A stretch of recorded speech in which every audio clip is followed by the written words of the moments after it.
Hey, Friendo, Steve here. Hey, Larson. And we're here to react to, my God, what day is it? It's been forever since WWE Crown Jewel. It's December, isn't it, basically? Seemingly. I mean, it's already the holiday season. My Christmas tree's already up. I'm already planning for my 2024 taxes. Get out of here. Your tree's up already? Oh, yeah, absolutely. But you know what just happened? Dave Meltzer's star ratings just came out because this guy takes forever and then a day to get his star ratings out. What took so long, Dave? Ours been out for 5 days already. Come on. What was so important? You had to think so hard about these. You know who doesn't take forever to get their star ratings out? Us. Unlike those other star ratings. Anyways, we're going to react to the Wrestling Observer because still, as try as we may, he is the gold standard in professional wrestling criticism, according to the internet wrestling community, because he's the one they go to start their arguments and debates and whatnot, not us. For now. For now. We're coming for you, Dave Meltzer. That's right. But first, we're going to react to your star ratings. Maybe someday, years from now, tables will be turned. Dave will react to our star ratings. He'll have to start doing his within 48 hours, maybe, or 72 hours. I don't know. Anyways, like I don't know. So, Larson, you are in the hot seat this time. I think last time, the last pay-per-view, didn't I take a crap on that one, or was that that was Fastlane? No, I think you did pretty well on that one.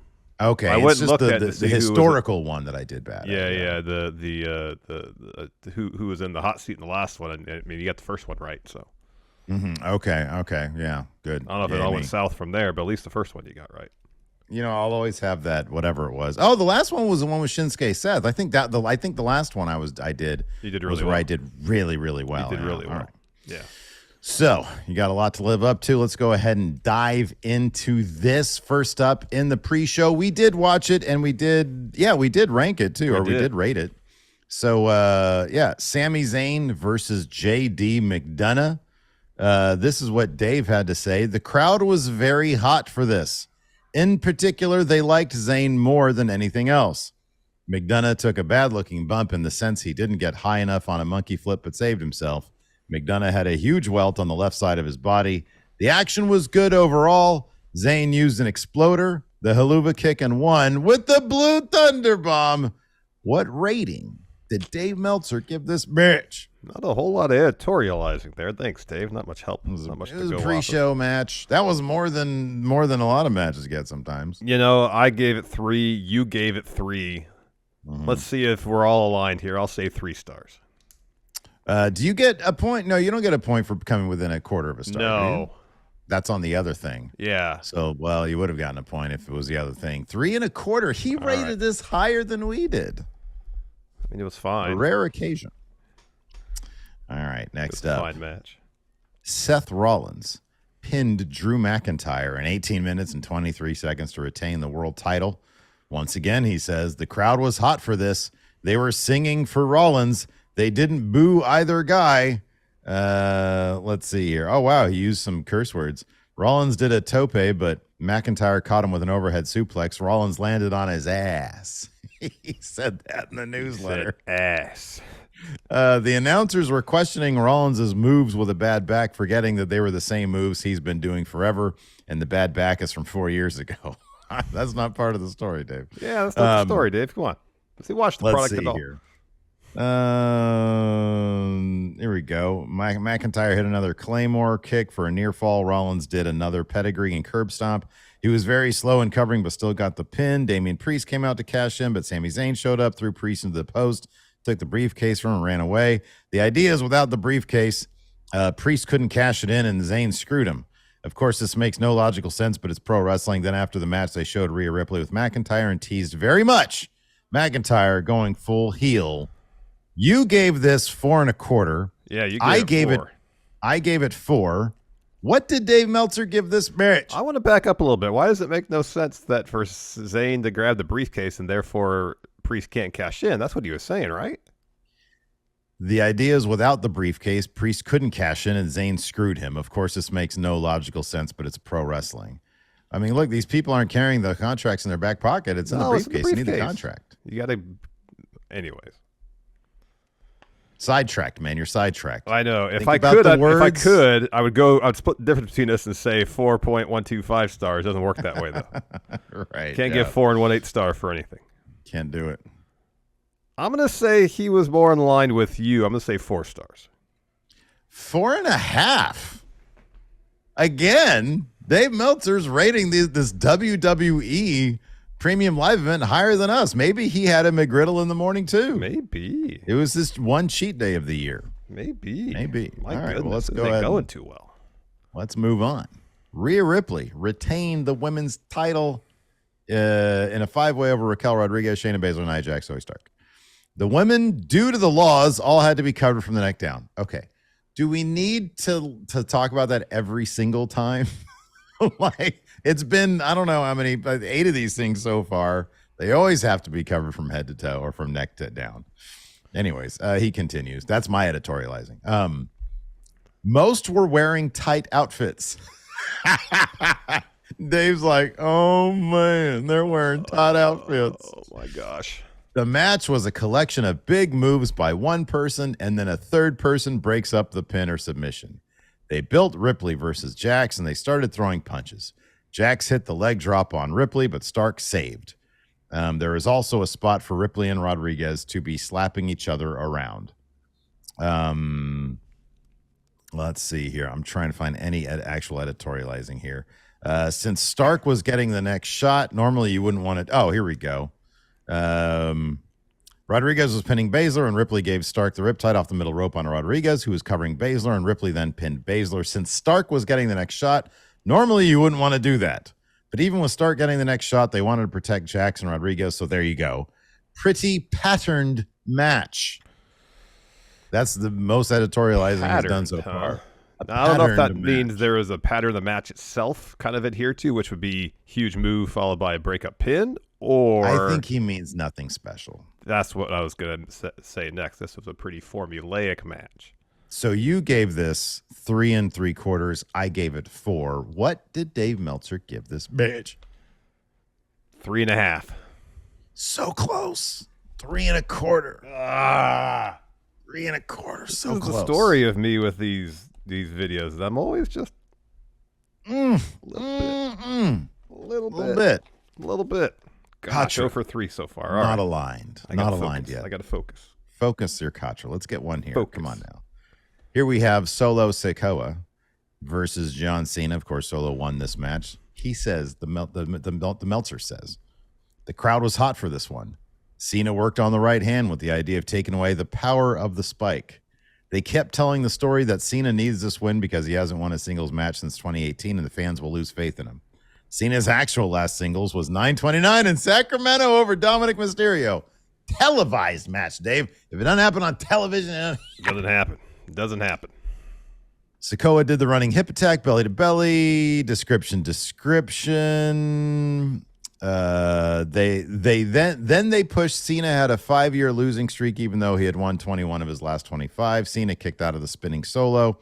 After making the ropes on an STF, Sikoa finally hit the spike again. He hit it 10 more times and got the pin. They had Cena look at the crowd to get the standing ovation, which he got, and fans chanted, "Thank you, Cena," as he left. I gave this match 3 3/4. You gave it 3.5. What did Dave Meltzer? Gosh, not much to work. I'm like, there's not much to work off here, Dave. There's not. It's not giving me much. Just give me a description. He needs more editorializing. It's one thing to describe what happened in the match. I know what happened. I watched it. I want to know what you thought about what happened, Dave. That's how we pieced this puzzle together about how many stars you gave it. Like, maybe take into account the snarkiness of him saying, and I'm not dropping any hints here. I'm just saying, like, sometimes though when he does that, he still gives it what seems to be a higher rating than you would think, given the level of snark. Or he'll say the crowd was hot for this one, 1 star. I know. Yeah. But usually when he says that, it'll be like, crowd was hot for this one. These two barely seem like they know how to wrestle. You know, sometimes there's that to balance out the crowd was hot for this one. I don't know. 3.5 stars. Hey, you're on the board. There you go. You got to get yourself so frustrated, that you just go with your gut. I think you're thinking about it too much. No, I've been going with my gut this whole time. I've been trying not to think about it. Yeah. Next up, he talks about the Miz stuff. But then the next match, of course, is Logan Paul. No bitch. Logan Paul versus Rey Mysterio. Here we go. Okay, here we go. If you can remember some history of Logan Paul and the Wrestling Observer, he says this was pretty good, but it was the weakest singles match Paul has done to date.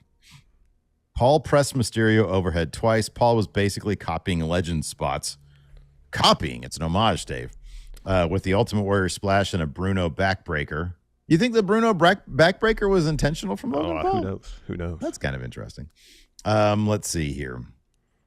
Paul did a buckshot lariat. Mysterio is about to land on his head, and that's what So here's him talking about the spot. Mysterio used a crossface. Mysterio went for a lion salt and didn't get enough spring, plus Paul was too far away. Mysterio was about to land on his head, and that's what paralyzed Hayabusa and did substantial damage to Tenzan to get him in the state he's in now. Paul dove as fast as he could to break Mysterio's fall and really saved him. That's a nice little descriptive of the action there. Let's see here. Okay, so somebody who wasn't identified then came out and handed Paul brass knucks. Mysterio threw Paul into the turnbuckle, and the knucks flew to the floor. The mystery guy went to get them, but was stopped by Santos Escobar. Escobar got them, put them on the mat, chased the guy away. In theory, the idea he put them on the mat could be a story for a turn on Mysterio down the line. Paul got the knucks. Mysterio hit 619 and went for a springboard, but Paul punched him for the pin. After the match, Paul went up to Mysterio and said, "You're a legend, Ray. I love you." Ray said, "You know what you did." Yeah, I saw that in the actual. They got more audio on that. The interchange is hilarious. It's pretty funny. You're a legend, Ray. You're the best. I know what you did. I don't know what you're talking about. I did what I had to do to win. I know. That was pretty funny. So I gave this match 3.5. You gave this match. What rating did Meltzer give this match? The weakest of Logan Paul's other matches. I'm pretty sure he gave his match against Rollins probably about 4. Probably the same with Roman 4+. I don't remember what he gave the one with Ricochet. Maybe like 3 3.75. I'm gonna go with 3.5 again. Hey, Contras are aligned across the board. All three of us. You, me, the Wrestling Observer. All right, you're on a roll. Right. You've got momentum right now. 2 for 5. You could go 3, 4, 5. You can go 5 for 8. That'd be pretty neat. Don't jinx me, Steve. All right, no jinxing. Jinxing. Io Sky retained the WWE Women's title over Bianca Belair. This was one match the crowd just wasn't into. I can't give a reason why, because they wrestled well. Belair did a German suplex. Sky flipped over and landed on her face. Bayley came out to ringside, and Sky acted like she didn't want her there. Bayley distracted the ref, so no in. Belair punched Bayley, hit a plancha. Sky accidentally knocked down Bayley when Belair moved. Kairi Sane came out and hit a spinning back fist on Belair. Fans did not know who she was or react much to her at first. Eventually, some seemed to recognize her, but she didn't get the reaction one would have expected for a star return. Sane sent Belair into the post, and she barely beat the 10 count in, but Sky immediately hit the moonsault on her for the pin. Sane then hit the insane elbow on Belair after the match, and Sky and Sane hugged.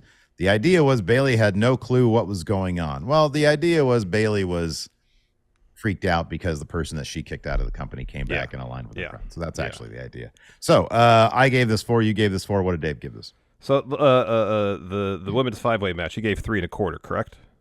The women's 5-way, he gave 3.25, correct? Okay. The opening sentence was the crowd wasn't in this match, even though they wrestled well. Correct. Absolutely. So I don't think it's going to be as high as what we gave it because the crowd wasn't into it. And he always really takes that into account. It's something he really takes seriously when rating these matches. Heath. I'm going to go 3.5 again. Momentum has been stunted. It's 3 stars. He gave it 3 stars? 3 stars he gave that match. Yeah. What the hell, Dave? It seems like the crowd reaction really killed that match for him. It was way better than a 3-star match. What the hell? All right, moving on. Cody Rhodes pinned Damien Priest in 11:03. Let's see if he describes this as a Raw main event. Carry on, please. Rhodes sold a left ankle injury to a degree. He still did most of his usual stuff. He did a tope early. Priest used the crossroads on the announcer's table. There's literally one spot where Cody sold the ankle. Rhodes, well, to a degree. Rhodes in the ring hit Crossroads, and Finn Balor came out, as did JD McDonough. Rhodes punched McDonough. Priest choke slammed Rhodes, who kicked out. Dom Mysterio came out with a chair. Jey Uso ran out and super kicked Mysterio, Balor, and McDonough. Uso chased everyone in the back, and Rhodes used the Cody cutter, bionic elbow, top rope Cody cutter, and 3 Crossroads for the pin. If I'm not mistaken, this is the shortest write-up for anything but the pre-show match. I gave this match 3 1/4. You gave this match 3 1/4. What did Dave Meltzer give this match? Dave really likes Cody, so I feel like he's going to give it 3.5. Well done. Look at you. Good job. You're on a roll again after not being on a roll 3 for a 7. match. I need to get this one. I need this. All right. Right now you're 3 of 7. Yeah. Let's see if you can score 50%. Come on, man. Let's get 4 of 8 here. Roman Reigns. Before you say a word about this match, I'm gonna give you what I think he's gonna. My gut's telling me, but I'm gonna. Okay. This isn't my final answer. I'm saying this one. This is probably. I'm thinking Dave's gonna give this 2 3/4 before you say a word of what he says. But say what he says, what he wrote about it, and I'll give you my final answer. Okay. The crowd was also hot for the start of this match. Reigns dominated early. They traded Dwayne Johnson moves as Reigns used the Uranagi and Knight went for a people's elbow, only to get hit with a Superman punch. He went for the spear, but Knight leapfrogged him and started a comeback. Looking for some... Okay, here we go. Solo Sikoa and Jimmy Uso came out, and it was Groundhog Day. Knight went after Jimmy, and Reigns landed a Superman punch and spear, but Knight kicked out. Let's see here. I'm looking for... Okay, the match... Here we go. Here's some meat for you. Good. The match itself was well done as far as what they did, but it's the same match story with an overall less exciting match than most of Reigns' matches. Even the Jey match, which dragged much more than this one, because they went so long, peaked at a much higher level. Oh, okay. I gave this 3.5. You gave it 3. What did Dave Meltzer do? I believe I didn't give Roman versus Jey very, very high ratings, but I remember he gave it like more. I think he gave it like 3.5. I don't remember. I don't think. I'm gonna stick with my gut. I'm gonna say 2 3/4. It's probably gonna be 3 1/4 though. I'll say 2 3/4. Me and Dave were aligned. 3.5. Really? Yeah, he gave this 3.5 stars. Wow. Yeah, he probably, I guess, gave the Uso Reigns one 3 3/4. Maybe he gave it 4. Maybe. Dave likes long matches. He does. But you know, you have nothing to be ashamed about. 3 of 8. Not a terrible. Better than I normally do. It is. Yeah, it's pretty good. Especially this was like it's sort of a lot of matches in between. You know, like 3 and 4. It's like, okay, what's the difference? What's the difference here? What's the factor that separates a 3 match from a 3 1/4 match? That's really what I'm still trying to figure out here. Yeah, right. Like what makes a 3 1/4 and 3.5? You know, has Dave ever published his criteria? Does he have a score sheet that he has on his legal pad there that he writes down? One person I think in our comments before said Dave starts with 2 stars, like a match that happens. I guess like an average, like a normal match is 2 stars. Yeah, but I don't know. That was just one person in the comments. I don't think it was Dave Meltzer. So take that for what you will. Anyways, let us know what you guys think about Dave Meltzer's star ratings. I thought it was a perfectly whatever pay-per-view. Yeah, it was fine. And he gave it a perfectly whatever star ratings pretty for much. it. Nothing really to quibble about or to debate over here. Although his rating for EO and Bianca is way too low. Yeah, that was a really good match. I agree with that. The crowd did kind of kill it, though. I could see that. Well, let's turn the sound down. Well, the WWE should have pumped more crowd noise into it. Yeah, they pump crowd noise and all sorts of other segments. Why not that match? Have a button that says unreasonable crowd. You hit that, and then there's just you hear crowd noise, and then like little CG people are in there, doing exactly. This. Yeah. It's like Kermit. Oh. All right, everybody, that's going to do it for this. We'll see you around. Bye.